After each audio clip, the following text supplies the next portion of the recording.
एक शांत और हरा भरा गांव था जहां नवीन और मीकू नाम के दो भाई रहते थे। दोनों प्यारे लेकिन थोड़े शरारती थे। एक दिन खेलते खेलते दोनों में झगड़ा हो गया। पापा काम से थके हुए थे। गुस्से में आकर उन्होंने दोनों की डांट लगाई और थप्पड़ भी जड़ दिया। बच्चे डर गए। दिल में एक दर्द, आंखों में आंसू और मन में यही बात कि अब यहां नहीं रहना। मीकू ने नवीन का हाथ पकड़ा और कहा, चल अपन नानी के घर चलते हैं, वहां कोई हमें डांटेगा नहीं। बिना किसी योजना के, बिना कुछ बताए दोनों घर से निकल पड़े। सूरज ढल रहा था और दोनों छोटे पैर लेकर सड़क किनारे पैदल चलने लगे।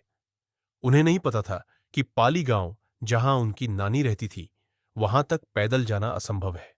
पर बच्चे थे, मासूम, जिद्दी और दिल से मजबूत। उधर घर में जैसे सन्नाटा छा गया। मां को जब बच्चों के न दिखने का एहसास हुआ तो वो घबरा गई। पापा ने फौरन साइकिल उठाई और इधर उधर बच्चों को खोजा, लेकिन सोचकर लौट आए कि इतने छोटे बच्चे इतनी दूर नहीं जा सकते। पर वो नहीं जानते थे कि बच्चे गांव की सीमा पार कर जंगल की ओर बढ़ चुके थे। रात गहराने लगी थी। हवा में सिहरन थी, दूर कहीं सियार की आवाज और झाड़ियों की सरसराहट। लेकिन बच्चे अब भी आगे ही बढ़ते जा रहे थे। मां ने हार मान ली थी, लेकिन आशा नहीं छोड़ी। उन्होंने दीप जलाया और आबूरज के सामने हाथ जोड़ लिए। हे आबूराज, तू ही हमारे बच्चों की रक्षा कर।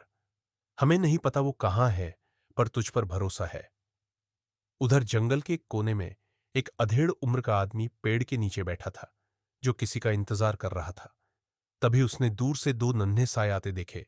गंदे पांव, थकी चाल, लेकिन आंखों में उम्मीद। उसने फौरन बच्चों को रोका। बच्चों, तुम यहां क्या कर रहे हो इस सुनसान जंगल में? मीकू ने मासूमियत से कहा, हम नानी के घर जा रहे हैं, पाली। वो आदमी चौंका। पाली?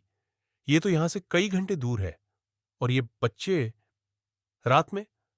उसने तुरंत पूछताछ की, और जब बच्चों ने मां पापा का नाम बताया तो किस्मत से वह आदमी पापा को जानता था। दिल में दया उमड़ी। उसने मुस्कुराते हुए कहा, आओ बेटा, मैं तुम्हें नानी के घर छोड़ देता हूं। मेरी साइकिल पर बैठ जाओ। बच्चे थक चुके थे, बैठ गए। पर साइकिल ने नानी का नहीं, घर का रास्ता लिया।